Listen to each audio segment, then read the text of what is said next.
What is up? What's up, Hoofers? It is another episode of the Hoof Live on the Cover One Network. I am your host, Sterls. For the girls is what they like to call me around here in these streets. They be wild. I got my guy, Anthony Romeo. What is going on, man? Let's do it, man. What is up? I'm energized this week. I'm ready for Sunday already. It's Tuesday, and I'm like, okay, is it Sunday yet? Because I'm ready for this matchup, baby. Let's do this. Oh, and the energy from Sunday to here. Let's do it, baby. Our Bills are on fire. Yeah, not many times we could say the Bills have shut out opponents like 2 of the last 3 weeks. Mm-hmm. 0 points, goose egg. If only one of us had predicted that the Texans would score 0 points.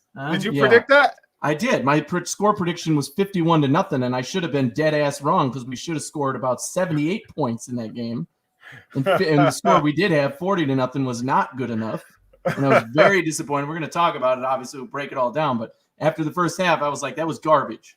And we were up like 24-0. I'm like, that was not good enough at all. Yeah, I do recall you saying 51. So I'll give you credit for that. I mean, that's, The Texans are not an NFL team. Yeah, they have NFL players, great, but they are so disorganized and so disoriented. That's what I saw against as we talked about last week when we were talking about the preview for this game. When they played the freaking Carolina Panthers, who were okay, but good, but uprising, not great.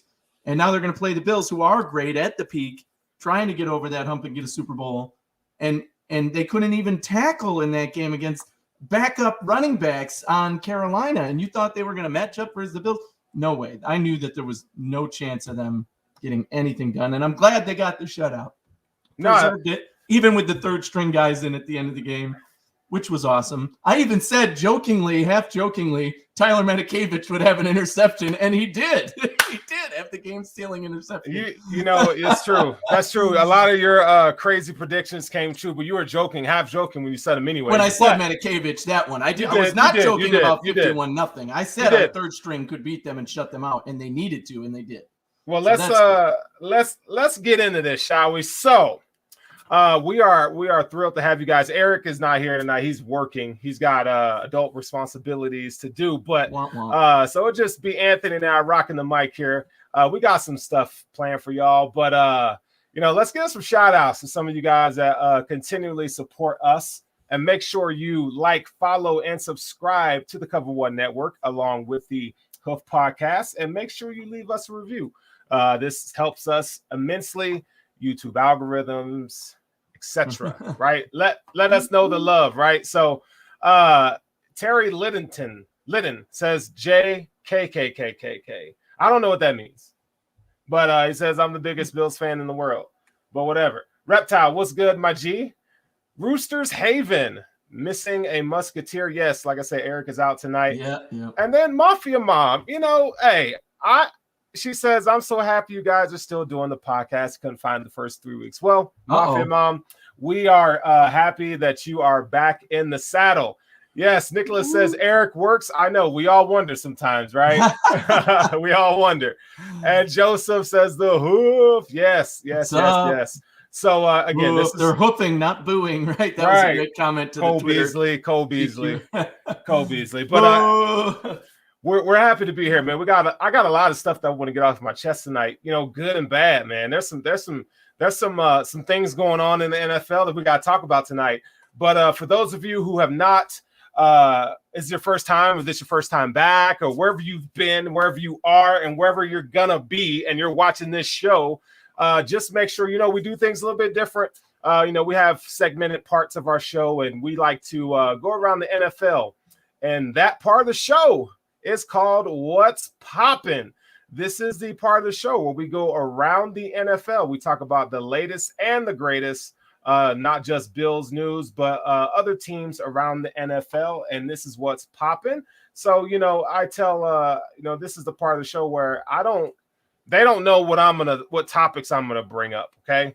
So Are you ready for this, Anthony? You ready to get into this? Oh, I'm ready. This was such a fun week, man. This weekend was great. So I can't wait to talk about it. The Jets, the Jets, Jets beat the Titans Sunday 27-24. And don't understand the second headline. Well, hold on. The Bills play the Titans next week, right? We got the Chiefs this week, Titans next week. And if I'm a Titans fan, you got to be wondering, like, you lost to the Jets. The Jets are a dumpster fire.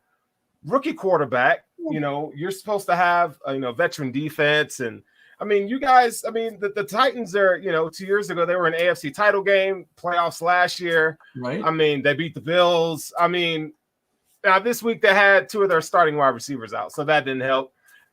Ryan Tannehill has not been Ryan Tannehill as much as we've seen. But you go and you lose to the Jets in overtime, like the hell? I know it's a week-to-week league. Listen, with the Titans, I think it's all about their defense. Their defense is pathetic, and we saw that in the first few weeks as well. And their offensive line. I mean, it was difficult for this team to get something going, even in the games that they've won so far. It's they have an amazing running back, probably one of the best in the NFL. They have a really above-average quarterback. I would call him a very good quarterback in Tannehill, can get the job done. We joked last week about how he threw 3 touchdown passes to guys we had never heard of because of the 2 stars were out and injured. Who was the guy that Chester Rogers? Chester Rogers, man. That's my guy, dude. But that's what so in this game against the Jets, it doesn't surprise me that the Jets were able to beat them. The Jets were a dumpster fire. Now they have better leadership. They're getting things going. They're going to give it their all every game. And I said early in the season, I predicted the Jets to finish with 4 wins and not be the worst team in the NFL. That goes to Houston for me. But the four wins they get are going to be games that they're not supposed to win. They're not ever going to be a favorite, I don't think. So they're going to do things like this. So this doesn't necessarily surprise me.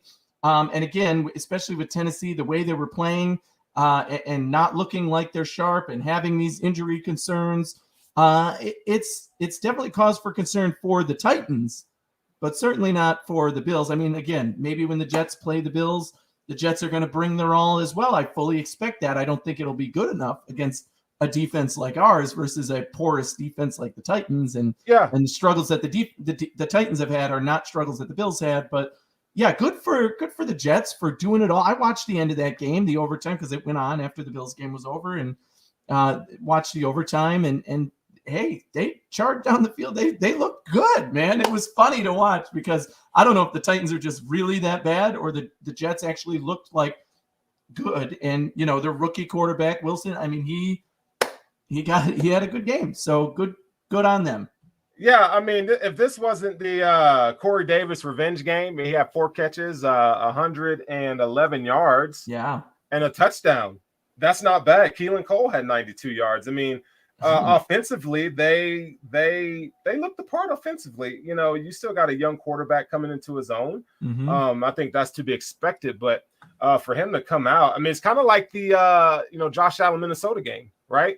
Where the Bills were just a hot mess. Josh Allen, we didn't know what we had in him, and he started showing flashes of athleticism. I'm not saying that the Jets are going to turn the corner, but they one of the things that they did in this game, in the fourth quarter, it was a 3rd and 7, I believe, and they decided to go for it on 3rd and 7. They most of the time you'll see a draw play or you'll see some type of run up the middle or to where they don't run out of bounds, but hey.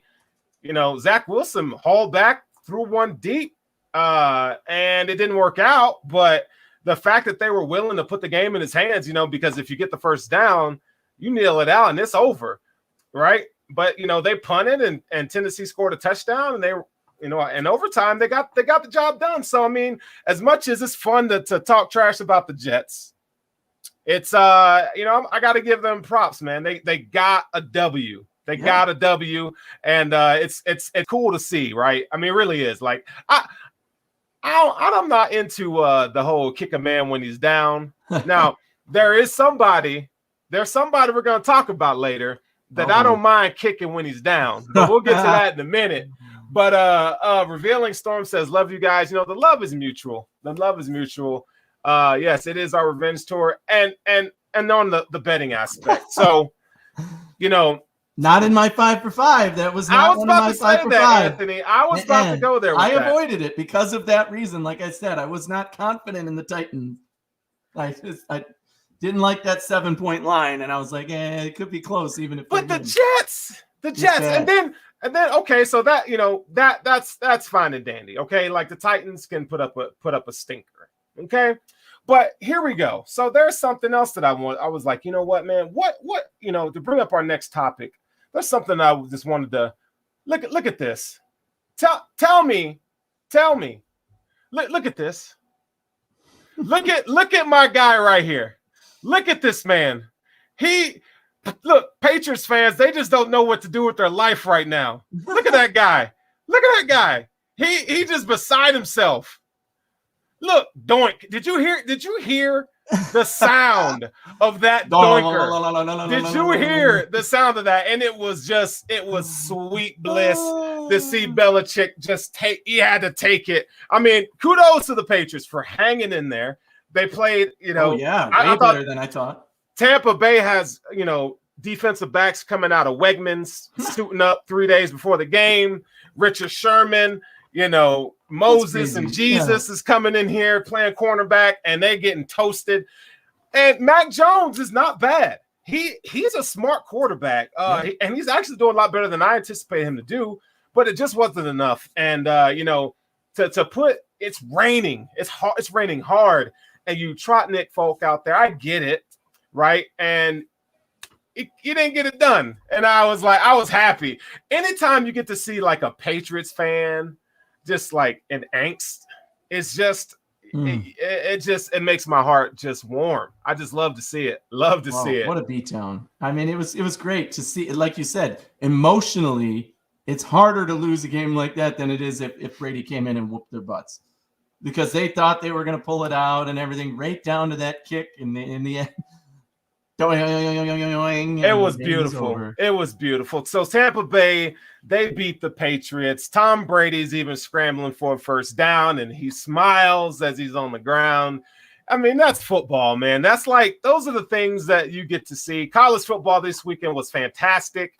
I mean, we could talk about that sometime, but I was digging the college football. If you're a Notre Dame fan, I am sorry, because Cincinnati whooped that ass. Wow, I know Nate Geary's a Notre Dame guy. I know some of y'all are Notre Dame people out there, but didn't catch any colleges. But my Michigan Wolverines did beat Wisconsin. Okay, there you go. I'm a low key throw that out there, but there's another topic. There must be something crazy happening, because obviously in this game, Bills fans and myself included, probably for the first time ever, I was cheering for Tom Brady to win for the first time ever. And I even bet the line, and it cost me because he didn't cover. And I'm like, he did that to spite me. He did that just to spite me because he knew. But I do, I'm a Tom Brady hater and always will be. But it was cool to see him return. I don't know if you saw his entrance when he came in and he gave the fans the fist bump that he normally did when he was, their quarterback. And that was cool to see, and I hate to admit that I like Tom Brady. Yeah. I like Tom Brady. God. I'm not a Tom Brady hater. You will never hear me say that. No, I don't like the guy at all. No, I like greatness, and he's a Michigan guy. So I've always, now when he played for the Patriots, he would drive me crazy just because he was so effing good. But for as much as we all want to hate Tom Brady, I mean, if he was playing for the Bills, it'd be a different damn story. We all know that, okay? But whatever. Yes, Roman, yes, go blue. That's right. We get it done on the basketball court, and now we're getting it back on the football field. Yes, sir. Let's go. So before we're gonna move on, because there's some topics that I really want to talk about before we close out what's popping. So how we talked about kicking a man when he's down, and I grew up I'm a Southern man at heart, and there's something about giving someone their dignity back. Like there's something about respect to the common man, like I'm not going to do you wrong. Like back when I was growing up, we could knuckle up and fight and nobody's pulling the gun out, right? It's all love, right? But apparently things are a little bit different in the NFL right now. And I don't know if you guys have noticed, but Vic Fangio was salty at the end of the Broncos and the Ravens game. So apparently the Ravens have a streak going where they have, consecutive games of 100 rushing yards. And, they have one of the most dynamic quarterbacks in the league, in Lamar Jackson. And they, for the past few years since Greg Roman's been there, they've had really good run offenses. And, it's 3 seconds left. Ravens run the ball to get their stats, to keep the streak going. And I want your opinion on this, but Vic Fangio says it was bullshit, okay?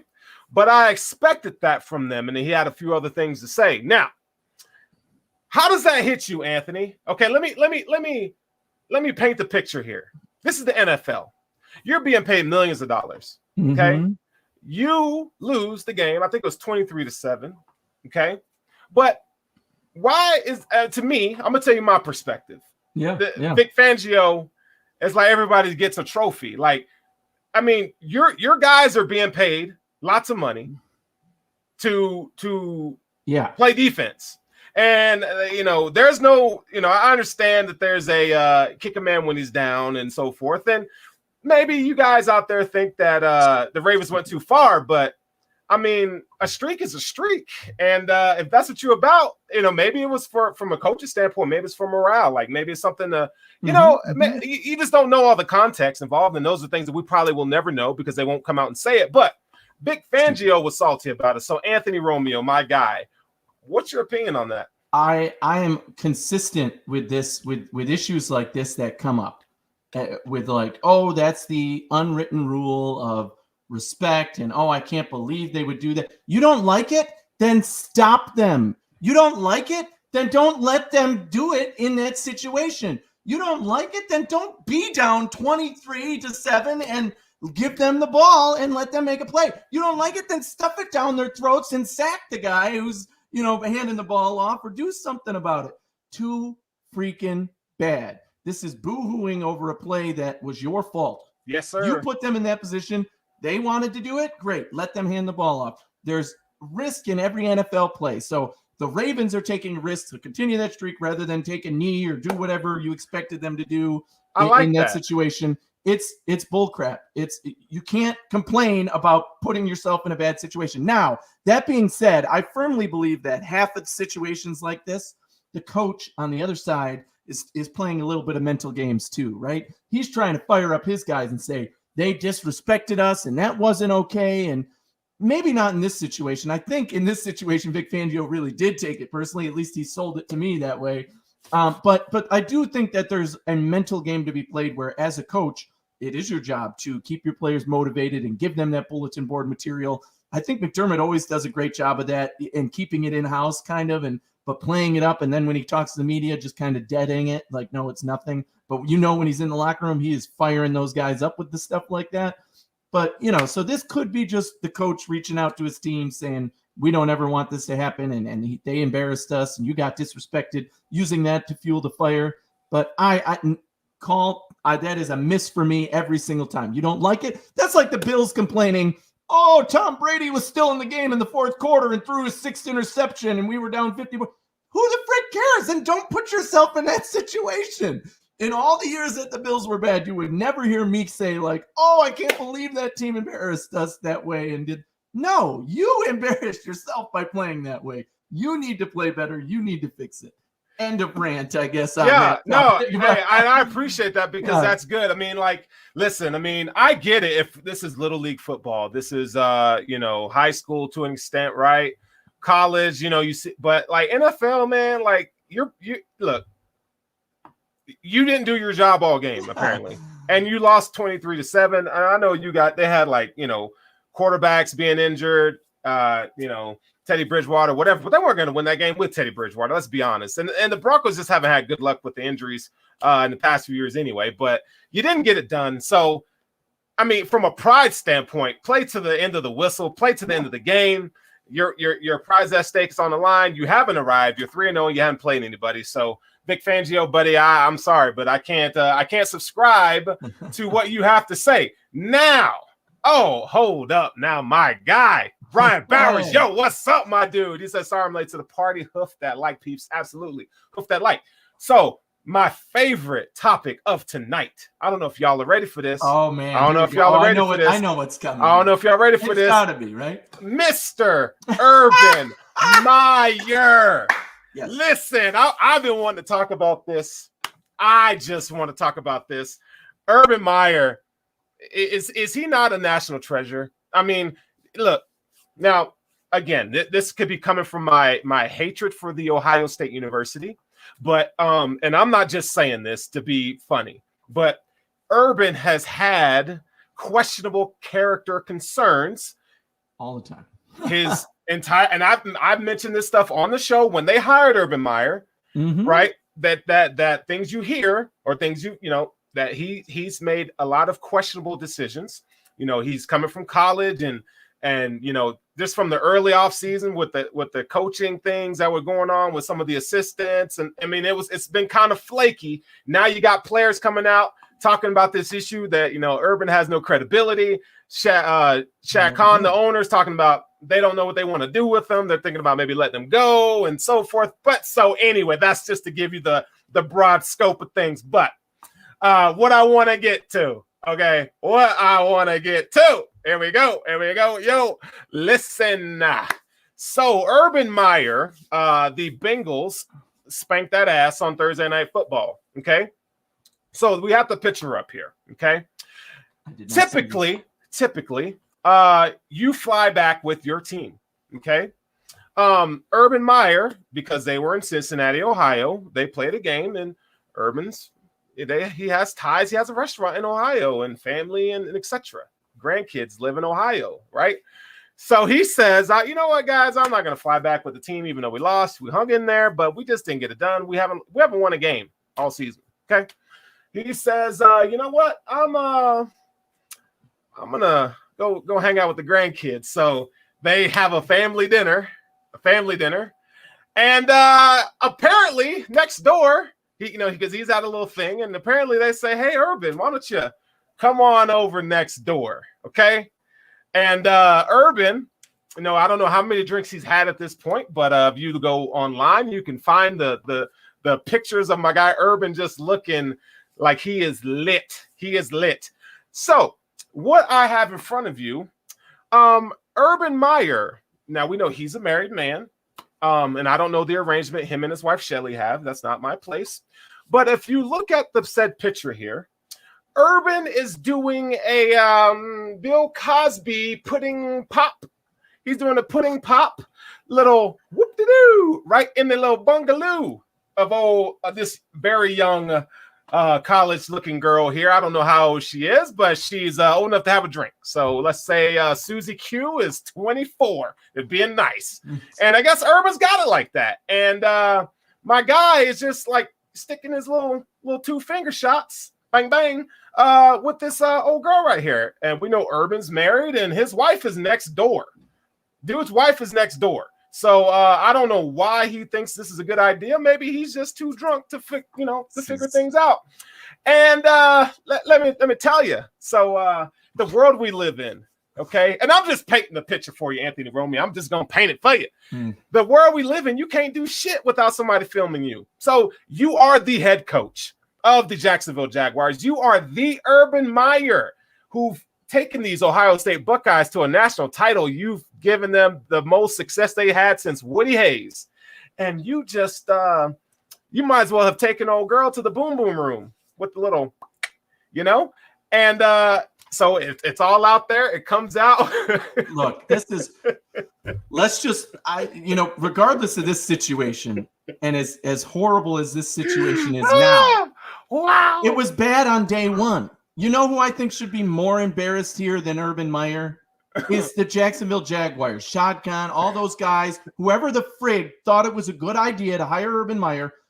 You remember, our loyal listeners will know that starting back at the end of the season when we started talking about head coaching jobs in the NFL and which job would be good, I kept standing for the Jacksonville Jaguars.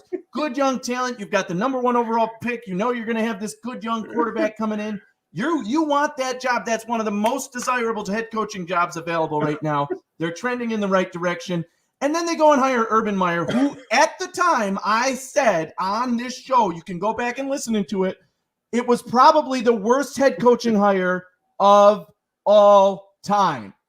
Of all time. Worse than the Bills hiring Rex Ryan. Worse than anything else of all time. Urban Meyer has been nothing but a dumpster fire everywhere he's gone.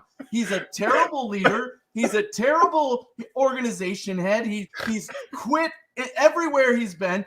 I don't understand what it is about this guy that they thought, let's hire him ever from a football standpoint. Hold on. No. Now we put on top of this a guy who's showing up, doing crap like this, clearly isn't focused on his team. What do you come out and say about this? How does a head coach in the NFL do something like this? You cannot. You got to be freaking kidding me. After a game, like you said, being filmed anywhere but with your team. Hey, guys. Unless somebody died and you're going to a funeral, you better be with your damn team. Yeah, unbelievable. I mean, which Urban Meyer do you want, right? Do you want the the boom boom room Urban, or you want the winning head coach? I'm going to stay here forever. Winning my ass. He did all this scammy stuff and left, right? He gets sick. He gets sick all the time. It's like you ever have that family member, like when y'all about to go do shit and they're just like, I'm sick. Because I don't want, and this fool ain't sick. Like, I'm gonna help you move. Oh, I'm not feeling. Oh, right. Right, I need you. Like, that's Urban. So you got his family over next door, over there chilling or whatever, and he's over there. Whoop-de-doo. I mean, listen, Linda. I'm telling you, man, my guy's wilding. He's wilding.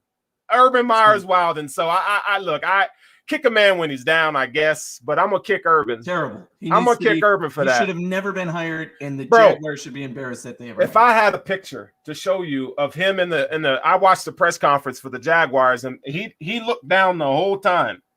He looked down the whole time. He would not look up.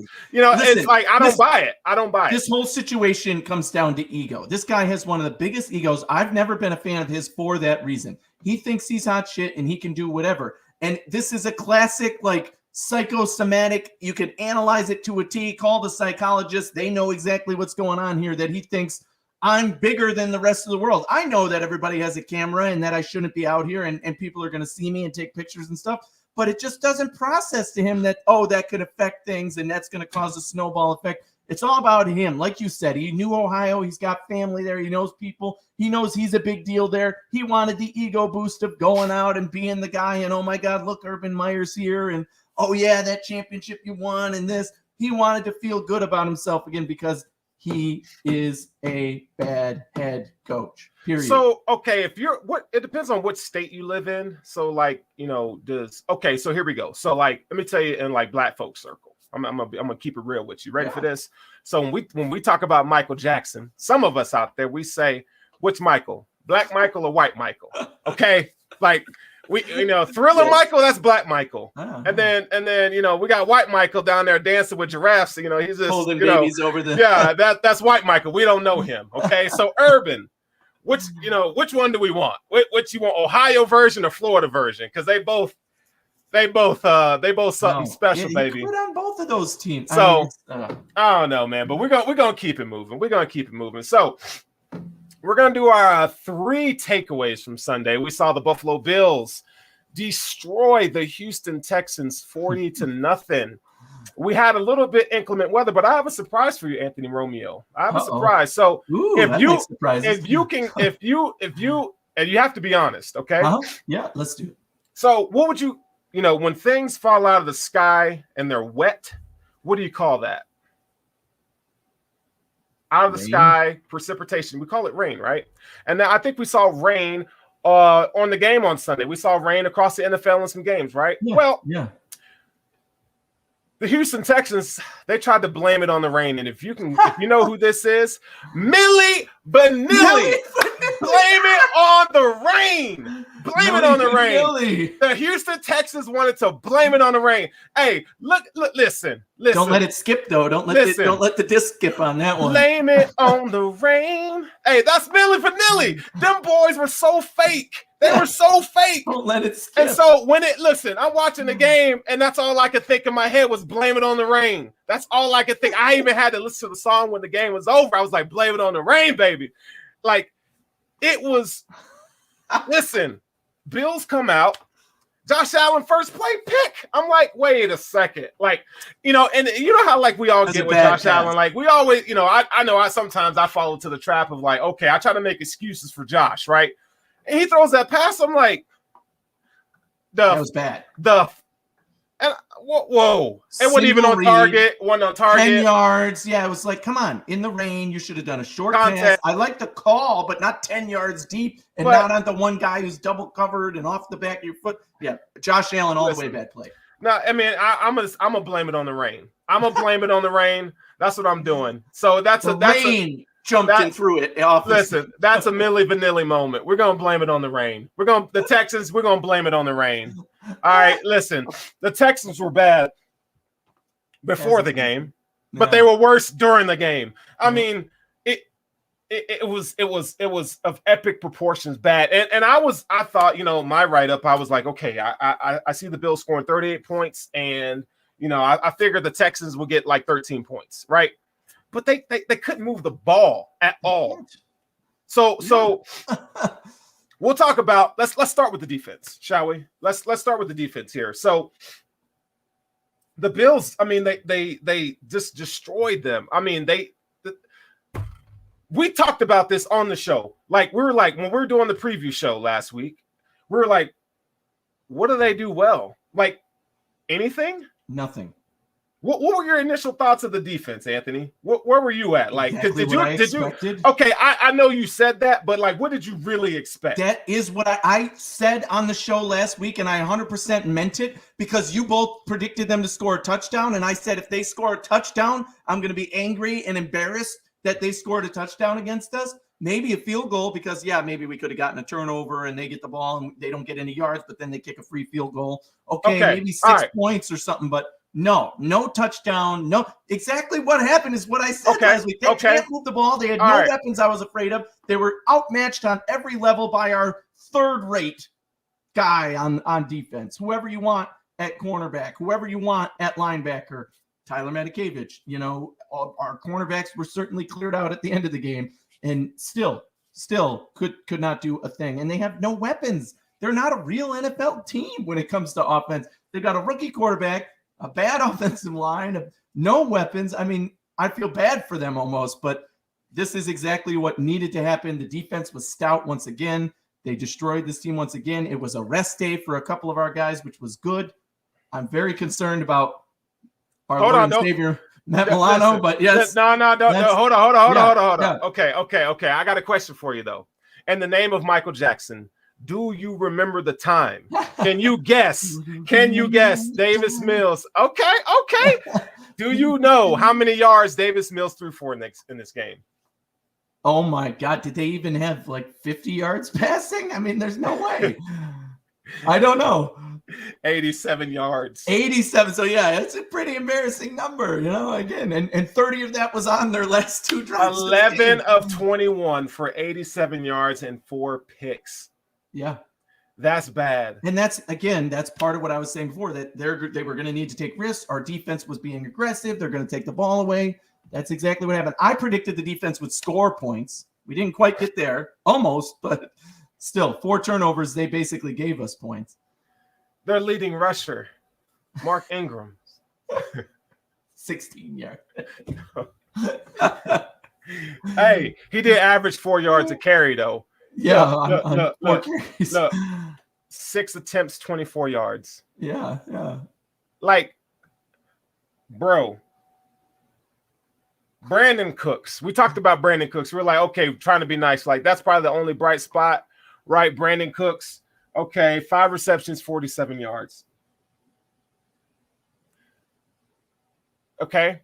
Typically, you have, unless you're Alvin Kamara, Christian McCaffrey, okay, typically you have a couple other wide receivers that are leaders in receptions this game. But David Johnson was next with 3 receptions, 27 yards. He had more than half of the yards total. I mean, this was of epic proportions bad. Yeah, their first 4 drives, they were averaging like -2 yards a drive, which is nuts because they were sacked or they had penalties or whatever. It was bad. And that's exactly what they were. So here's my question. Here's my question, and this is not just for you, Anthony, but this is for our listeners in the chat. And on a more serious note, you know, and before I even put this up here, hear what I'm saying and not what I'm not saying. Like, I know it's going to sound like a stupid ass question, okay? And there's no stupid questions, there's stupid people, okay? But are the Bills that good? Are they that good? Yeah. Is this team and before everybody answers and like, yeah, Super Bowl, la la la. Like, I'd really tried to like think, okay, like of what I think I know of football, which is not much, or however, whatever you think of that, right? Are the Bills this good? Like, I think it. Are you talking about as a whole or on as defense? a whole, on defense, but as a whole? Defense, we're certainly damn good. There's no question about that. 2 shutouts, half the games you're in shutouts. I don't know that any defense is that good. You know, we're not going to shut out the opponents that can do a lot more than the teams we already did shut out. Miami, we already know we got their number. That's a great matchup for this Buffalo Bills team. The Texans, they're not a real NFL franchise. Now, you come out and you do what you did the first 3 games or these last 3 games against the Kansas City Chiefs or the Tennessee Titans or another team that's in contention in the AFC, you're damn right that is putting your stamp that you are one of the best defenses ever if you do that.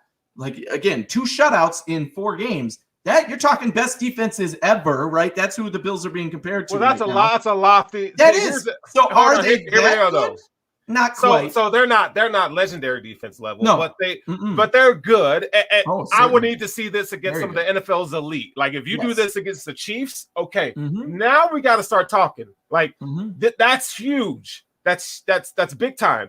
So I don't think the Bills haven't played anybody. They haven't played anybody. They haven't played a real quarterback, and they lost to the Steelers week 1. So we still want to know. We still want to know, like, from top to bottom. I do think this is probably one of the most balanced teams in the NFL roster-wise, and the complementary play. They're one of the most balanced teams in the league. Offense, defense, special teams, right? But, man, like, you turn on the TV and you hear people saying the Bills are the best team in the league. Multiple outlets are power rankings coming out saying Bills are the best team in the league. We talked about it last week with the power rankings. The team that was above the Bills was the Rams, and they lost this week. So where does that leave the Bills after a 40-0 win? Yeah, right. And so this defense, man, like, Cam Lewis is coming in there making plays. Tyler Matakavich is making plays. Ed Oliver, I mean, his get off the line, his first step.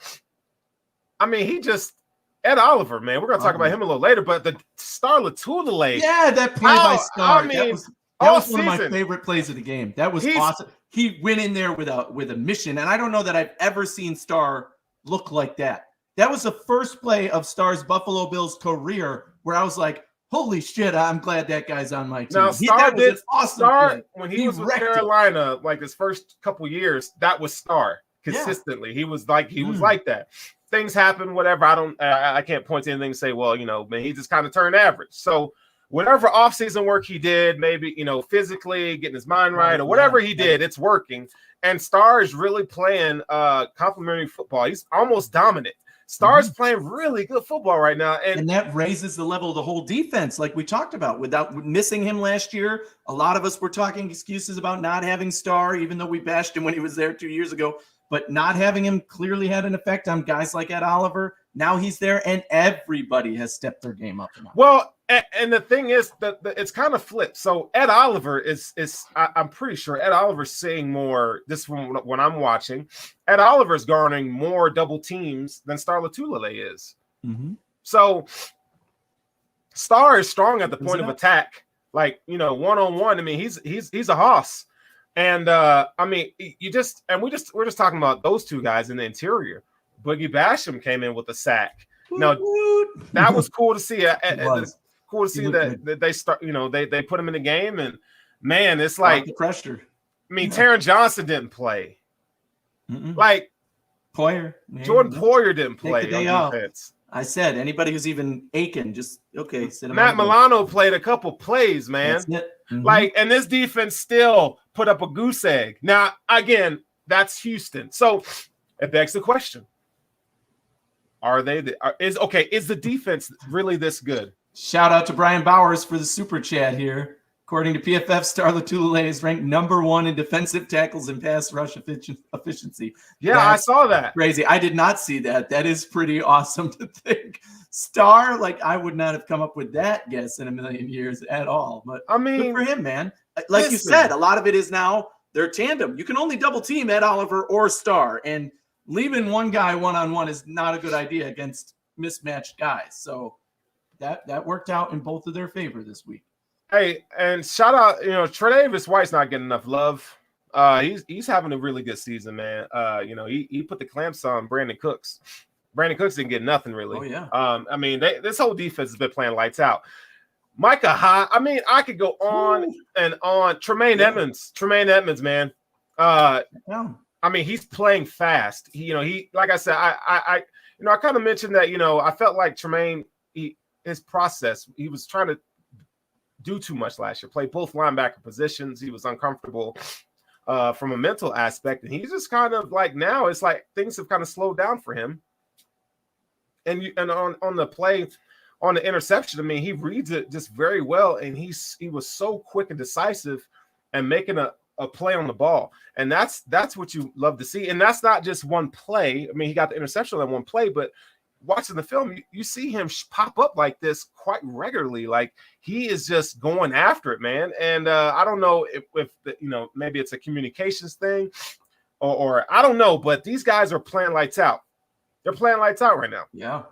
The whole defense, and so maybe I know the defense is this good. I'm not going to say Hall of Fame level or like, one of the 85 Bears and nothing Certainly like that. We're not expecting shutouts every week. Let's put it that way. Listen, we got to play a real team. We got to play a real offense before we start talking about the Bills being one of the all-time season greats, right? That we ain't there yet. They're not there yet, but best defense in the league?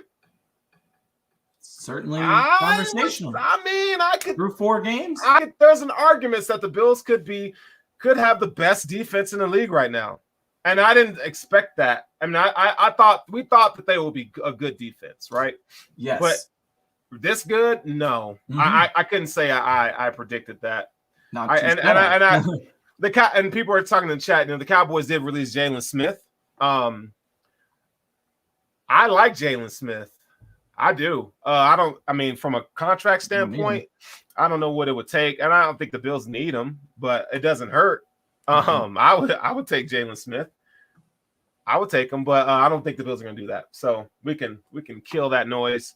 There are teams out there that would pay him a little more than I think what Brandon Beane will offer him right now. But so that's the defense. So that's the first takeaway. Okay, and then the offensive line shuffle. And I did not see this coming. I saw this pregame.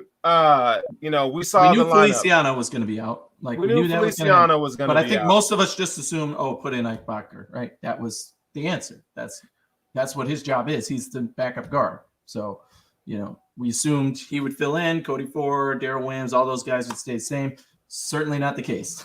Yeah, so we go into going to the game on Sunday. We see Darrell Williams at right guard, Spencer Brown at right tackle, Mitch Morse at center, Ike Bacher over Cody Ford, and Deion Dawkins at left tackle.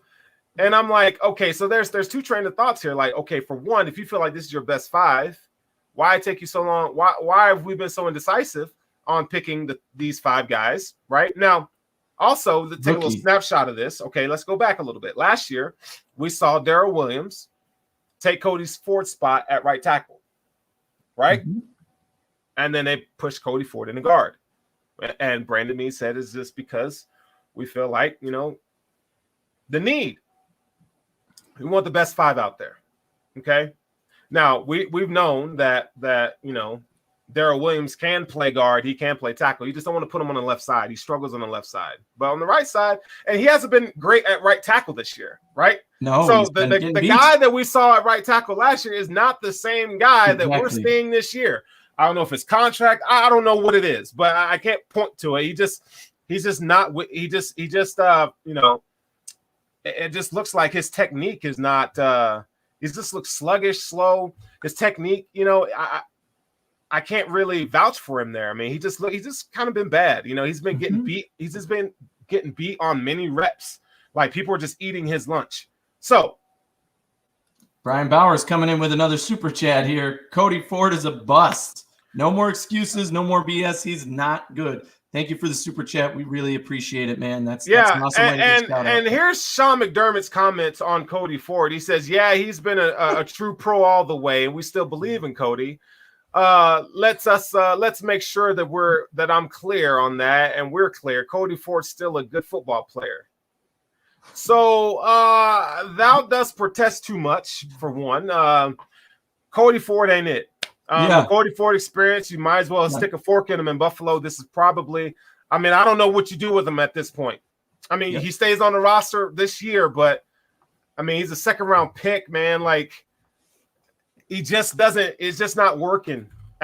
You know, and look, you're not going to hit on every pick as a GM, but the Cody Ford experiment, man, I would say it's come to an end. So Brian, it's something that, you know, if we're honest with ourselves, the heart of hearts, you're going to say like, yeah, dude, it ain't it. It ain't happening. So Cody Ford, he's done. He's done. He's done. But this is like last year, you know, we still believe in Trent Murphy. We just benched him and made him inactive. We still believe in him, though. We believe in him. Yeah, Cody Ford is going to be helping McDermott do this on the sidelines. That's what we believe. He's capable. He's a good football player because he can clap on the sidelines. Like you said, he is absolutely, without a doubt, done in Buffalo. He needs to go somewhere else to get a chance if that's what he wants. I think the problem here, part of what I was thinking in this game, first of all, huge shout out to Spencer Brown in this game. Holy shit, because I saw him coming out that first drive, and I'm like, hold on, Anthony, hold on. I don't mean to be rude here. Paul, don't do that. Don't do that. No. That's definitely not true. I throw comments up there all the time, man. Like if I see something funny, if I see something smart, I'll throw it up there. You know, we don't do that here. We just super chats always get acknowledged. For sure. That's if you're putting the money up, of course we're going to put that up in the middle, and both of those aligned with the topic we were doing very nicely. Yeah, go ahead. So thank you for that. But yeah, I think huge shout out to the biggest standout making his debut, Spencer Brown. Wow, athletically we knew this guy was a beast, but he stands out on the football field too. That play where he shoved Devin Singletary. I mean, he shoved him violently. That was a good play. That was a good play. Like, get the fuck up 2 more yards. And it was incredible. And the blocking, I mean, this guy is good. And I could see why. Part of my mindset after the game, thinking about when McDermott came out and said, this is our starting 5 moving forward. I was pretty sure. I said to myself, then, like you just said, my question was, why the heck didn't you do this to begin with then? We knew Spencer Brown was doing great in camp. Why didn't you put him there to begin with in the beginning of the year? And I think the true answer is McDermott, when it comes to rookies, he does not give them the ball, right? He does not give rookies the chance right away. You can't even name a rookie that automatically got a chance right away, week 1 or week 2 or week 3. Usually it is like, okay, week 4, we'll start working him in. Then we'll do a little more. Even Josh Allen was not getting the ball his first year. There were injuries. Okay, so there's something to say to that. Let me throw my little take on that. Maybe even if they knew Spencer Brown was the better lineup was these 5 guys. Well, we need to put Cody Ford. We need to see what he is, and John Feliciano's our guy, and so we're going to go with this lineup. And we even talked on this show that what if this doesn't work out? We mentioned this as a very real scenario, moving Williams to guard, moving Spencer Brown as a tackle because he certainly wasn't going to be playing guard. So we talked about this scenario, and now it's come to fruition, I think, a lot sooner than we expected. But if this is our 5, let's roll with this and move forward. I'm not going to sit here and say that like I was all gun-ho about that because I felt like Darrell Williams played really well at right tackle last year. And I didn't see the dip that he's taken, you know. And so, but Spencer Brown has just improved since training camp to preseason. And, I mean, he's getting better and better. I mean, you know, his testing is out of the roof. I mean, this is one of the most athletic tackles. He's probably the most athletic tackle in the league. I mean, from an athletic standpoint, I mean, what can he not do? Like he is physical. I mean, at the point of attack, he moves guys. I mean, he can get to the second level. Man, you can see it. Like you can see the gears turning. Post snap, what he's able to do and how. I mean, he's just a smart player, and I don't think they can afford to not have him play. Now he has to start. Now they say, yeah, he's the starting right tackle. I mean, it's great. It's good to see that the Bills they hit on the 3rd round pick, but going back to the original point that draft capital and where you were drafted, it doesn't matter because you're those are millions of dollars from an ownership standpoint. Those are $1 million, high draft picks, etc., whatever. So the fact that they gave Cody Ford many chances to be a contributor on this team, he hasn't lived up to it, and that's only to I can't sit here and say, well, it's Bobby Johnson's fault. I mean, he can only do so much, but it's up to the player. Some players get it. Some players don't. Sometimes guys need a different scenery. Maybe Cody Ford just needs different scenery. Exactly. And look what's happened to Cody Ford. He's been in bad scenario. Are you a right guard? Are you a right tackle? Oh, wait, now we're going to make you a guard. Oh, now you're injured. Okay, well, these guys took your job. Okay, now we're only going to keep you at guard, but oh my God, you're not that great at guard. Okay, maybe we should try. So I think you're right that with a guy like him, I think a change of scenery is necessary. They have to trade this guy. They have to get him somewhere else, go to another team. I mean, maybe you're right. He sits on the bench the rest of the year. I don't expect to see him in action unless something crazy happens and they need to put him in there. But we talked about Ike Bacher being a quality level replacement starter. He can get the job done, and he showed that this week. So I'm not exactly, it's not a best case scenario by any means. This was not what we wanted to happen. Yeah, it's not good. Still have a problem at left guard, and I would say they have a problem at both guard positions. Yes, I mean, even Darrell Williams playing right guard, he didn't. I don't think he was that great on Sunday. I think he could have. He still got beat on some reps, blown up actually. Ike Bacher was the better of the two on Sunday. Ike Bacher's been the better. He's just sound, technically sound. He doesn't really offer you anything from an athletic standpoint that you're just like, oh my God. But. And for those of you out there who point to Wyatt Teller, you do have to realize Bill Callahan is the best offensive line coach in the league. Like, you can't just say, it's kind of like the thing we do with Josh Allen, or Patrick Mahomes. Well, he was here. That's not necessarily the case. Bill Callahan's a damn good offensive line coach. From Sarnecki from New England, when he left, then Bill Callahan became the best offensive line coach in the league, and you can see his work throughout his career. So we don't know if Wyatt Teller would have turned into that. Right. We just don't know. So, but hey, it's something to think about. But the line played, I love what I saw from Deion Dawkins, Mitch Morse, and Spencer Brown in their respective positions. I think, the interior of the line at guard position is something we're going to have to monitor. We're going to have a big test this weekend. So that was another thing that I wanted to point out before we do our preview tonight. Dawson Knox, man, and Ed Oliver, I feel like they had breakout games. I mean, Dawson Knox right now leads the league from a tight end perspective with 4 touchdowns. He's not putting up big yards, but just what he's able to do in the run game, what he's able to do, just being that reliable tight end option for Josh Allen, catching the ball. I mean, he's just really looking good right now. And I mean, I was one of many probably who felt like Dawson Knox was going to have a breakout year. And he's showing it. Year 3 is typically when tight ends kind of hit it, considering Dawson Knox's history, playing quarterback at Ole Miss. I mean, playing quarterback in high school, going to Ole Miss, and he just kind of wasn't an option in the offense. I'm sure he was just learning the position, gets to the NFL because they didn't even use him that much in college, different system, etc. He's kind of just learning the ropes. And so going to tight end U is it looks like it's paying off, man. So we're going to send you to tight end U every single year, Dawson Knox. Continue to get better. Yes. But now the true test for everybody is on Sunday. So Dawson Knox, congratulations. He's having a breakout year. Ed Oliver, man, that's probably one that I'm more excited about. Hold on. We got a super chat here. This is from Ismail Manero. Biker, sorry, bro, if I butchered your name. Apologize. Bacher's playing better, so start him. I'm happier, but it was the Texans. Yeah, you're right. Exactly. Good show, Sterls and Doc. Izzy from Bilton Buffalo. Yeah, man. Like, hey, we appreciate you listening. Appreciate you watching. But yeah, Bacher, like I said, he's sound technically. He doesn't offer much from a physicality standpoint.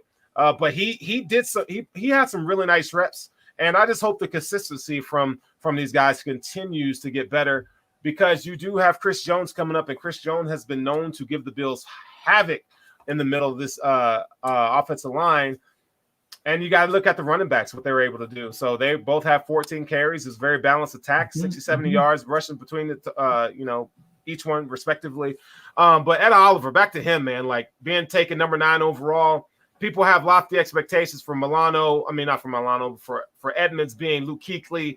And we think, people out there think Ed Oliver is supposed to be Aaron Donald. That's just not the case. I mean, those are once-in-a-life generational talents. And it's really just cool to see Ed Oliver's confidence, man. Like he's just, you talk about being sound from a technical standpoint.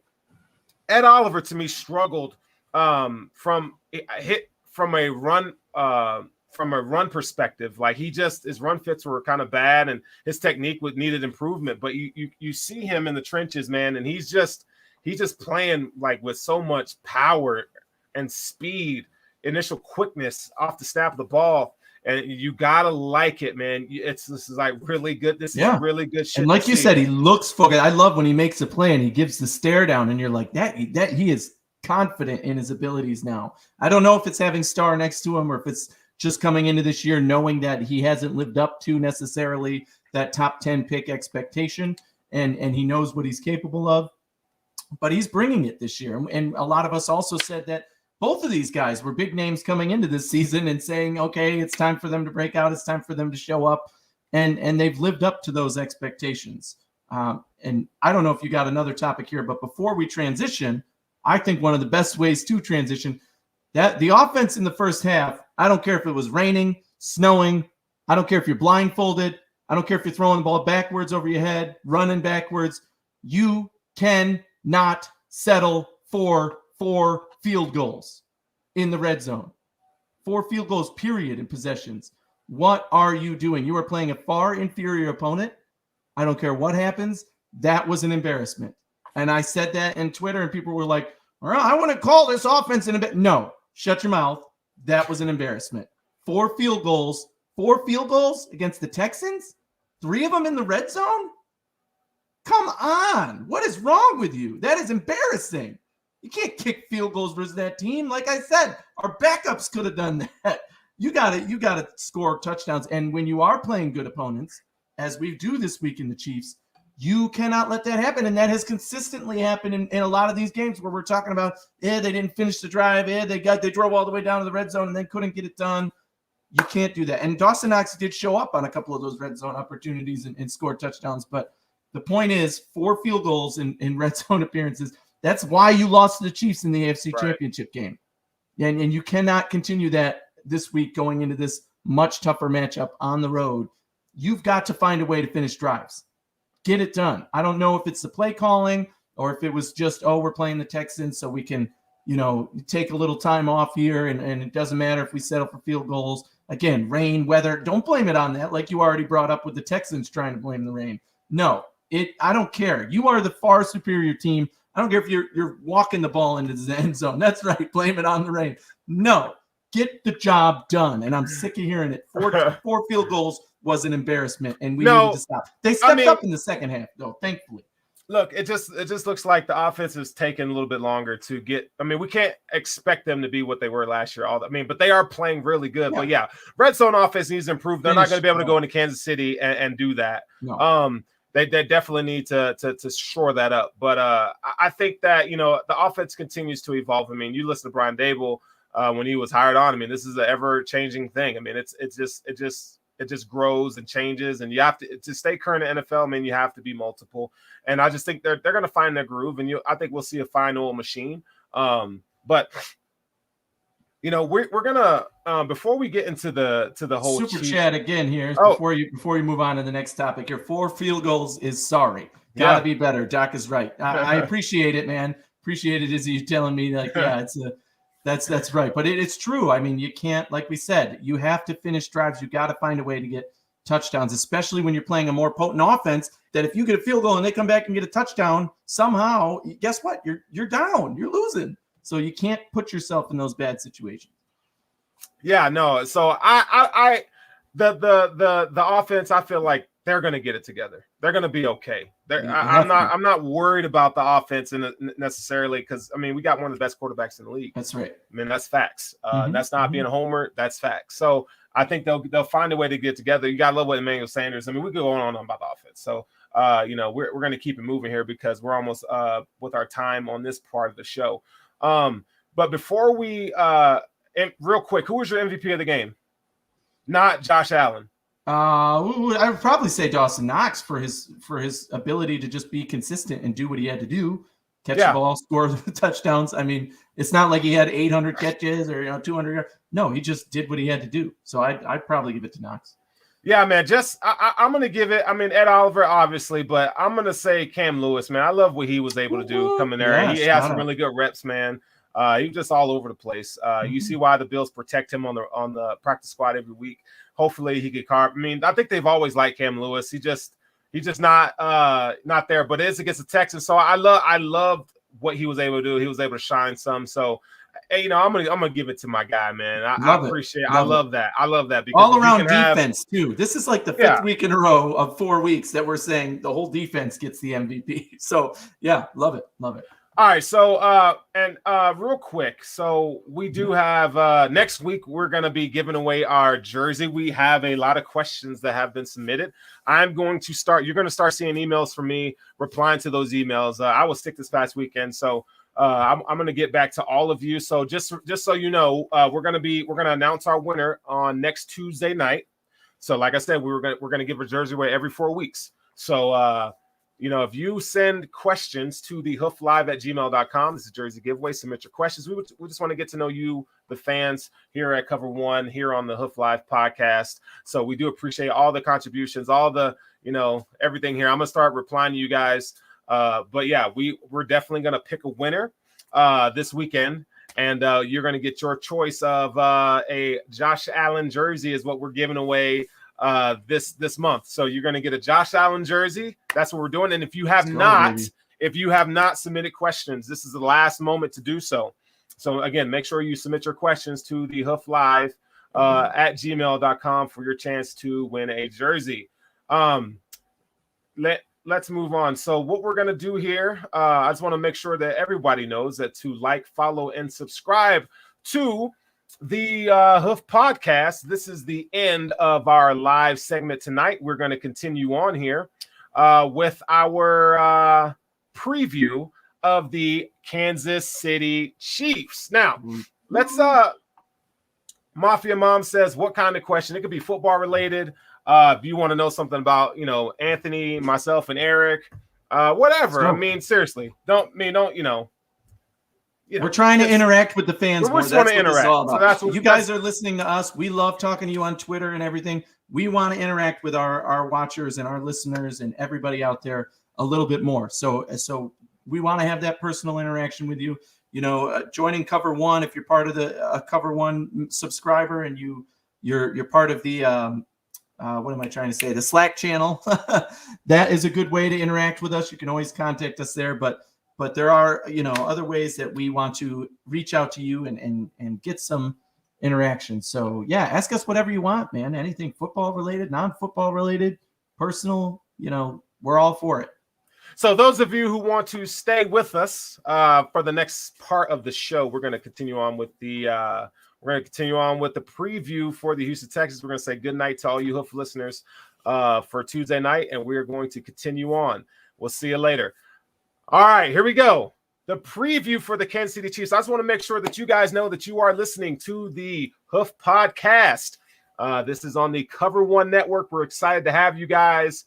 We have a big game coming up this Sunday night. It's Friday. We're talking about Sunday night.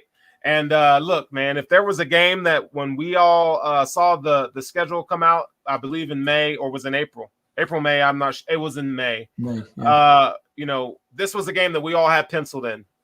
Everything that I can remember, it was Stephon Diggs just watching the Kansas City Chiefs celebrate as they're clinching their ticket to go to the Super Bowl. And that image. I mean, Sean McDermott had to come out there and grab Stephon Diggs, and they talked. And, it's from anyone who's played sports, I mean, or a competitive of any type, those are the kind of things that like fuel you in the off season. And I know the Bills are licking their chops to get a hold of these Chiefs. Now, I'm not going to sit here and predict, the Bills are going to win. But what I'm telling you is you're going to see a motivated, inspired team come Sunday night, man. And, Josh Allen's the kind of quarterback that, when we saw him lose to the Houston Texans, and, the determination that he had coming into the next season. Look what he did last year, and they lost to the Chiefs. So I just have a feeling that Josh Allen is going to, I think he's going to show up. I don't think we're going to see, Josh Allen jitterbug and he's all crazy. And I think we're going to see a very dialed in Josh Allen on Sunday night. I'm not predicting a win because I can't do that. In order to beat a man, you got to what, Anthony? In order to be the man, you got to beat the man. You got to beat the man. Exactly, Ric Flair, the Nature Boy. You got to beat him. And we have not beat him. Nope. And so what we're going to do is we're going to talk about, let's talk about how, the Sabres. Oh my God. No, I'm just messing with Don. Got you, huh? I was just messing with Don. I saw it. I was looking for it. She always wants to talk about Sabres. I'm like, shout out to Don, but we're not talking about, they suck. Anyways, So we're going to talk about how the Bills can – what can the Bills do to beat the Chiefs? I've watched every Chiefs game this season. I mean, it's only, a small sample size. But if when I look at this team, I see, obviously, Patrick Mahomes, best quarterback in the league to me. But I don't know if he's drinking the Kool-Aid. I mean, he's just not – something's up. I don't know if the shine's coming off or he's just, I don't know what it is. Maybe he just hasn't found his rhythm. And last week he threw 5 touchdowns against the Eagles. Okay, whatever. Right. But some of his decision-making is questionable, I would say. They don't have a running game. Their running game's bad. Offensive line. I mean, let's talk about their roster for a second. They don't have the wide receiving core that they had last year. I mean, you lose guys like Sammy Watkins, who was a big deal. You still got Tyreek and Nicole, DeMarcus Robinson's whatever. Travis Kelce's still the best tight end. Between him and Kittle. George Kittle. I mean, those are two best tight ends in the league. And then so from the offensive line, they bring in Orlando Brown Jr. They got Joe Tooney, Creed Humphrey, Trey Smith, and Lucas Niang. I mean, they got a pretty good offensive line, right? They're playing better than, I would say their offensive line is playing better than they did last year, but they just, to me, watching film, I don't think they've gelled to the level that I probably expected, in the offseason when they, oh God. Don't sleep on Josh Gordon back from yeah, in addition to Josh Gordon's really gonna have the Chiefs smoking on Sunday. Yeah. That's what you call smoke screen right there. Yeah. Get out of here with that. But shout out to Josh Gordon, man. I mean, if you can get 19 chances in the league, by all means, do it, bro. But I hope you're healthy. But I don't think he's going to be able to contribute. I don't care. He hasn't been Josh Gordon from the Browns in years. I mean, I'm not worried about Josh Gordon at all. So they can miss me on that all day. Not making fun of you guys in the chat. I'm just, I'm not worried about Josh freaking Gordon. But from an offensive weapon standpoint, I mean, they got weapons, but they just, to me, we saw flashes of them getting back to what they're good at last week, and they beat the Eagles. They put some points up. Impressive to see. So what we like to do on this preview show is, we say, first thing is, well, how can the Bills win on offense? So what are the Bills going to have to do from an offensive standpoint to exploit the Chiefs? We'll talk about, let's talk about what the Chiefs bring up front. So this is the base 4-3 defense. And one of the things that I wanted to mention, I don't know if you noticed this, Anthony, but they're playing Chris Jones at left defensive end. Josh Kando is a guy that from Florida State, big guy. That I think they had high hopes for, he's on IR, but so they feel like their best 4 on the defensive line. You got Chris Jones at left end, Jan Reed's a guy they got from Seattle. Derek Nandi is the guy they drafted in the second round, I believe, and Frank Clark, the Michigan guy. But Frank Clark hasn't. I don't know what's going on with Frank Clark, man. He's just, I don't know. He's just had a tumultuous offseason, and so this defense is getting shredded. I believe they ranked 31st in total yards. This defense is not good. It's not good. Run and pass. Run and pass, man. They're not looking good. Algerius Sneed, man, as you know, he's a cornerback that played very well last year as a rookie, and this year he just not working well for the secondary. You know, Tyrann Mathieu. I mean, these guys. You know, there's not outside of Matthew. There's no one out there that scares me. Travarius Ward, Daniel Sorensen is a guy like Jim Leonard. I mean, he's a guy that gives a ton of effort, but I mean, he doesn't scare me. Who at linebacker do the Chiefs have? You know, Nick Bolton. Okay, this guy from Missouri that you know we kind of like. Okay, yeah, Nick Bolton. He's I would have been okay with that. Anthony Hitchens. You know, Willie Gay is on IR. And I mean, it's just they don't have any depth either. I mean, Mike Dana is a guy from Michigan. He was a transfer. He was never really that good. Dorian O'Daniel. I mean, I'm looking at these guys and watching them on film, and it's like, man, there's nothing on this Chiefs team that outside of Chris Jones that has me worried. I just can't. Here's the thing about that, though. This is a very similar Chiefs teams that we saw in the playoffs and that we saw in the regular season last year. And you heard me say these same exact things. The Chiefs are weak on defense. They suck on defense. You have to exploit them. You've got to score points. You've got to be able to finish drives, just as we were talking about against the Texans settling for field goals. Ain't it? You're not going to beat the Chiefs that way. You got to score. You're the better team on offense than they are on defense supremely. And yet the Chiefs beat us twice last year in the regular season and then in the postseason with a far inferior defense. And they found a way to best us. And yes, you could talk about their offense, but right now we're focusing on their defense, and their defense got the job done. They did enough. They did what they had to do to get, the W. And that to me is what is so frustrating.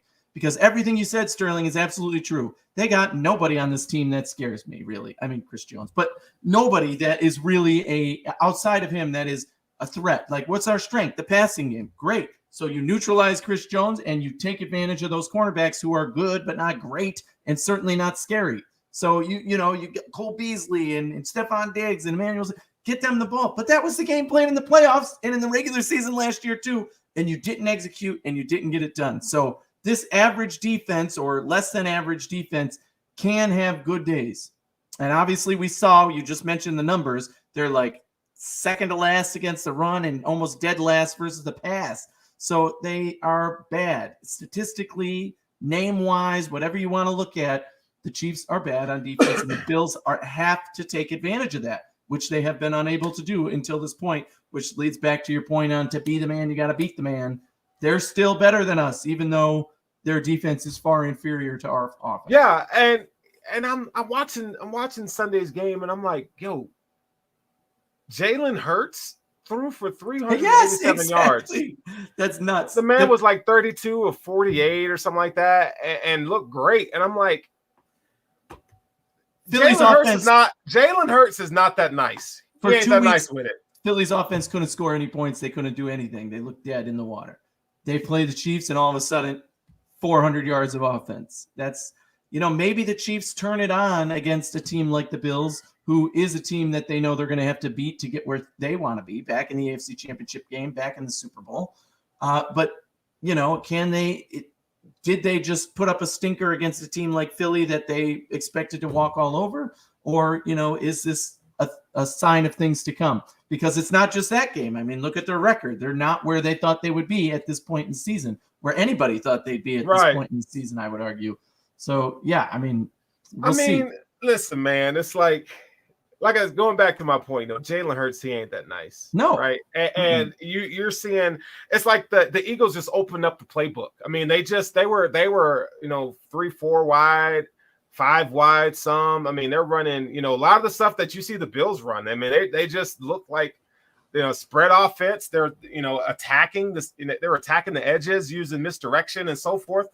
And you're gonna see the Bills do the same thing. I mean, they're throwing, the Eagles do a better job in the spring game than we do, obviously. But And then you look at that and you go, okay, so if I'm the Bills, what am I going to do to attack this Chiefs team? So one of the things I'm going to do, I'm going to stick to the script. I'm going to use the run game, right? So if you have Chris Jones on at left end, right? The weakness is the middle of your defense. And well, I actually, outside of Chris Jones, all three of them. Even though Derek Nandi, he shows flashes. Jaron Reed is all right? But I mean, I like my chances with Mitch Morse. I like my chances with Spencer Brown. I think they should be able to run the ball effectively. To open things up. And I think you can use Dawson Knox. I mean, the Eagles used a lot of four seams. They're just kind of, the Chiefs kind of sitting back there in the zone on the back end, and because they don't have the cover man corners to deal with the Bills. Now, we did see the Chiefs last year. I mean, their secondary is playing very well. Spagnuolo had them playing very well, and we saw them come out in a dime defense, right, last year in the playoffs. I think the Bills have kind of struggled with cover two. Maybe we see some forms of that, or maybe they try to go back to what was working for them last year. But I think now that you have Dawson Knox emerging, I don't think you're going to be able to put a DB on Dawson Knox and think you're going to match up. It's just not going to happen. It's just not going to happen. Yeah. So yeah. I mean, Dallas Goedert for Philly had a great game against Kansas City because he was the guy who was open and could make a play. That weakness over the middle, as you talked about, that's where he was getting action and scored a touchdown. So that could very well be Dawson Knox. And now substitute, Jalen Hurts for Josh Allen and put in guys like, Emmanuel Sanders and Stephon Diggs, who are going to beat their guys no matter who it is, at least a couple of times in the game, in the plays. So you have to run the ball. I think, like you said, you don't change the script. I feel like you could play back our pregame conversation from the Chiefs game last year, the regular season game, and then play back our postseason conversation on how the Bills beat the Chiefs. And yes, you do need to run the ball, but your strength is the pass, and you're stronger than them. You can pass it over the middle. Again, the game plan doesn't change. It's the execution now that you have to show we have grown. We've gotten better. We've game planned. Now we have a guy like Emmanuel Sanders instead of John Brown, who was injured and stuff. So hopefully Emmanuel Sanders, his strength is his hands, those short passes. He's starting to find his chemistry with Josh Allen. We saw that in the last two games. That could be a factor in this game. Cole Beasley has had career games against Kansas City in the past. So Emmanuel Sanders, when he was with Denver, had put up 167 yards against Kansas City. So, it's our guys can get it done. So between Knox, Beasley, and Emmanuel Sanders, they're going to love going over the middle in those short passes. Yeah, I think over the middle is key. I think, I want to see some crossers because, I mean, like I said, the linebackers aren't good. I want to see crossers, drags, I mean, short, intermediate, kill them over the middle, man. You got to, because they're not going to be able to stop you. Break them down. They're not going to be able to stop you. So that's one way that I think the Bills can exploit them there. So let's and Josh Allen just needs to be calm. Just take one of the things that we noticed from last year is that Josh Allen didn't take the short wins, man. He was just trying to get chunk plays, and you're not going to be able to do that against a Super Bowl team like the Kansas City Chiefs. No. You need to take what the defense gives you. I think we're seeing more of that coming from Josh Allen. I think hopefully he settles into that this week, where take what the defense gives you, right?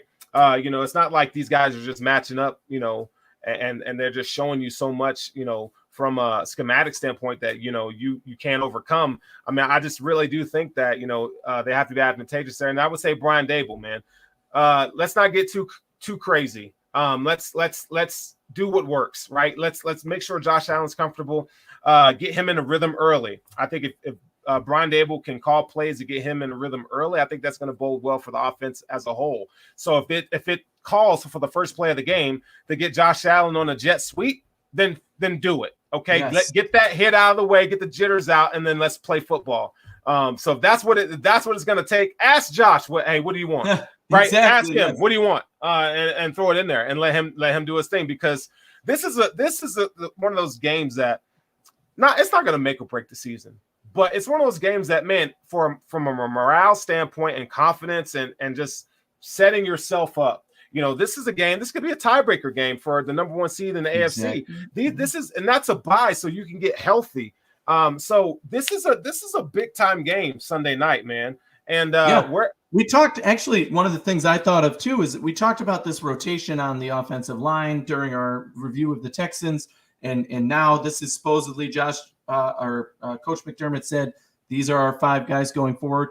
I have a feeling that they circled that Texans game and said, we need to know by here because the next game is Kansas City and we want to be ready for them. So they obviously practiced it a little bit with those 5 guys out there, and they were ready to put those 5 guys out there in that order.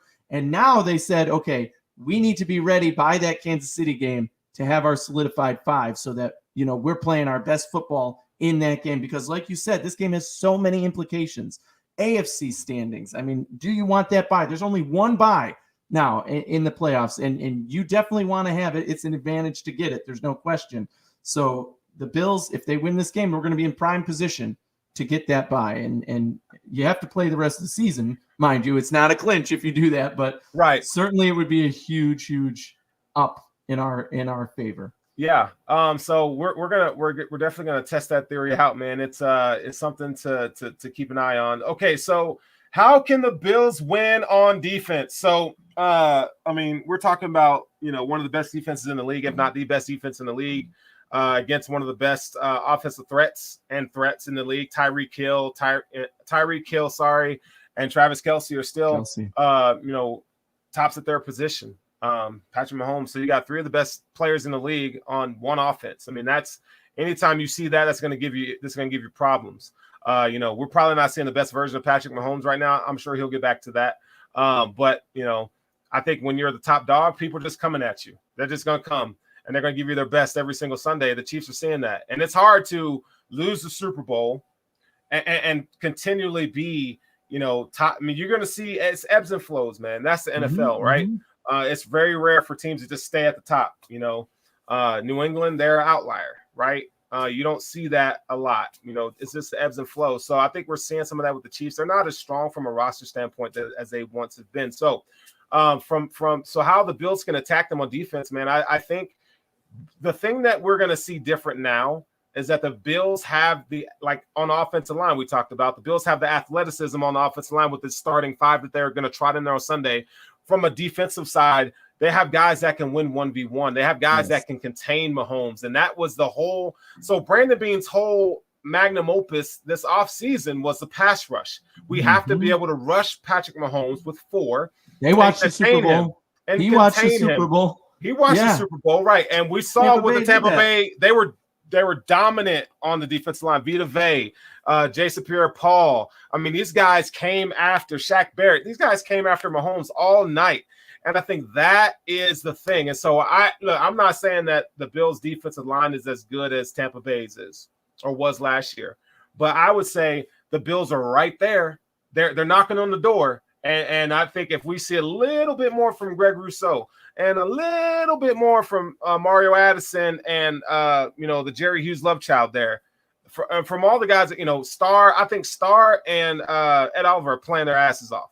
I want to see more from the ends, right? I want them to be able to contain Mahomes. And if you can contain Mahomes, you got Milano. Hopefully he's back. And then Tremaine Edmonds, the way that they have been in coverage, we're not talking about that as much or enough. They're playing superb in coverage. And that was one of the things that the Chiefs did to us last year, because Kelce ate all day long, right? Over the middle. So I think, we're going to see, where have we grown, right? That's the measuring stick. That's what we're going to see from the defense. 2 guys that Travis Kelce, I think, is the number 1 guy that is the biggest threat that the Bills have struggled with, that we need to have an answer for. 2 things on that. 1, a healthy Matt Milano, right? He was left this Texans game. I am hoping that was just like, oh, you stubbed your big toe. We want you to sit on the bench because there's no risk. We're not risking you in this game. We need you versus the Chiefs. Hopefully he will be 100% for this game. But, we know he wasn't 100% last year. I don't even think he played in the first Chiefs game in the regular season last year. So having Matt Milano in the game and healthy next to a healthy Tremaine Edmonds, which, again, was the combo of this defense that we had not seen in a very long time, those 2 are excellent. They need to be healthy.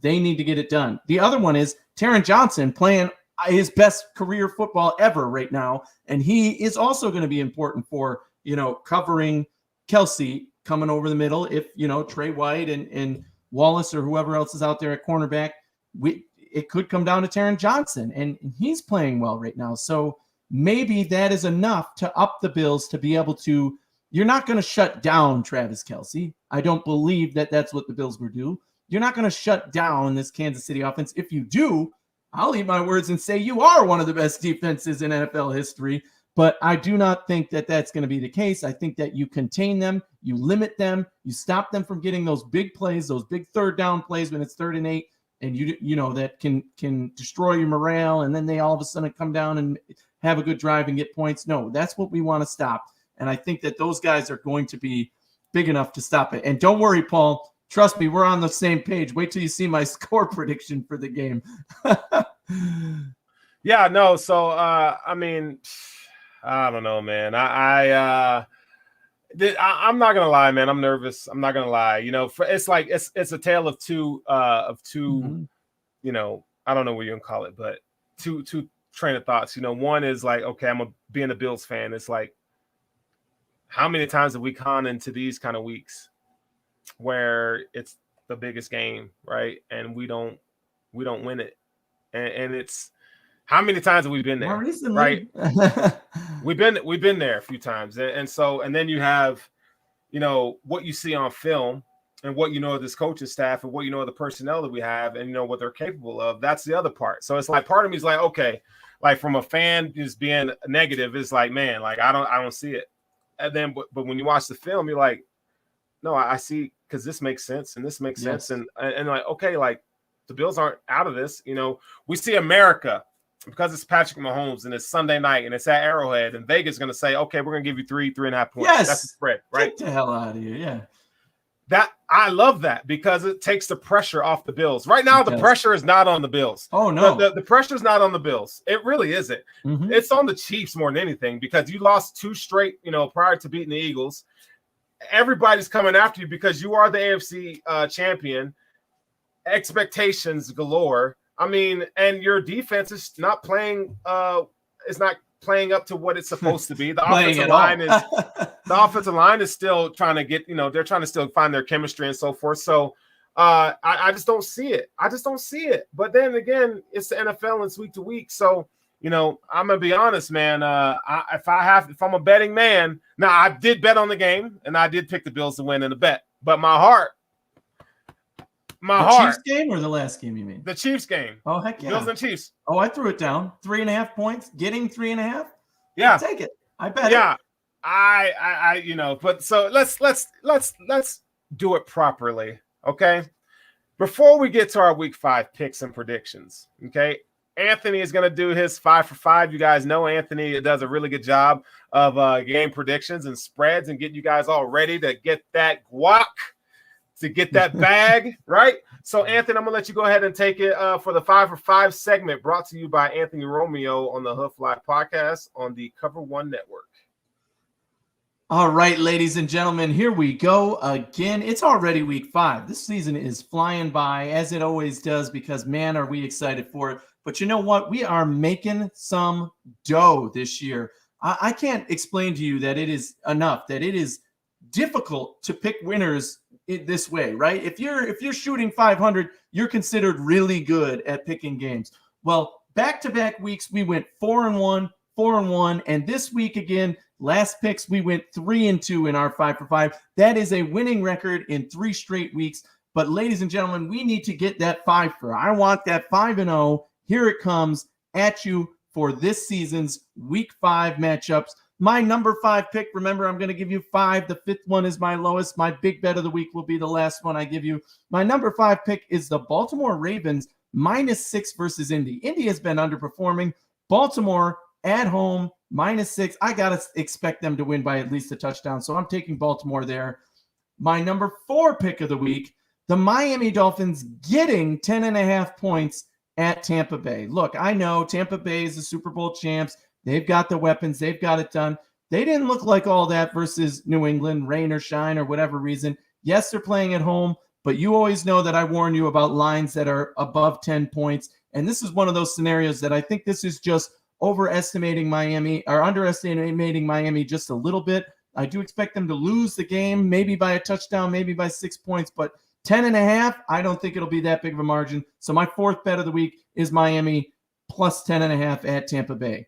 My number 3 pick of the week is the Chargers -1 at Cleveland. This game is basically a pick 'em. And ladies and gentlemen, I think the Chargers are on fire right now. Cleveland not looking so hot, not looking like they're a little bit confused. They've been able to win games still, just like last season when I said, look, they're winning, but I'm not impressed. Same thing here. I expect them to have a bad loss at some point, and it could come this weekend versus the Chargers. So I'm taking the Chargers at Cleveland -1, and that's my third pick. My number 2 pick of the week. They lost pretty big this past week to the Jets, but the Tennessee Titans are -3.5 at the Jacksonville Jaguars. Look, we already talked about how the Jacksonville Jaguars are in complete disarray at this point. They have no leadership. They don't know what's going on. After watching that Thursday night matchup against Cincy, I think Tennessee, now they got a punch in the face by the Jets. They had a wake-up call. Okay, we better come out with a bang, and I think 3.5 is just way too low. Tennessee wins at Jacksonville. And my number 1 bet, my big bet of the week, is the Green Bay Packers -3 at Cincinnati.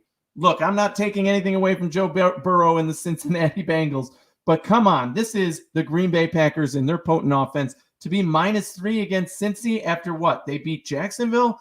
This is a game that I'm putting the big money on this week. So let's wrap it up. There's my 5 picks again for you. Baltimore -6 at at home versus Indy. Miami plus 10.5 at Tampa Bay. The Chargers -1 at Cleveland. Tennessee -3.5 at Jacksonville, and Green Bay -3 at Cincy is my big bet of the week. Don't worry, I'm still betting Buffalo getting 3.5 points. It just didn't make my top 5 for 5 this week. All right, thank you, Anthony Romeo, for the 5 for 5 brought to you by the Cover One Network and the Hoof Live podcast. We appreciate the work you put into that, man. All of our guys at Cover One on Tally site, a lot of our guys racked up this week. Kyle was number 1 in the nation with picks. Greg was in the top 5, I believe. Eric was up there too. I mean, we all were kind of slaying over there. I didn't have a great week, but it was okay. But I would definitely get it back next week. But we appreciate all of you, checking us out. You can read our game prediction in the columns on tallysite.com if you haven't done that already. So all of your favorite Cover One analysts are there, along with other national analysts as well. So moving right along here, let's do our picks. And Anthony, because of time's sake, we're not going to give any analysis. We're just going to go right to the pick, shall we? Let's do it. Let's do it real quick here, so we don't run out of time. So we got the Rams and the Seahawks. Who you got? The Rams and the Seahawks this week. I'm picking the Rams to bounce back. Rams. I'm going to go with the Rams as well. Jets, Falcons. Falcons.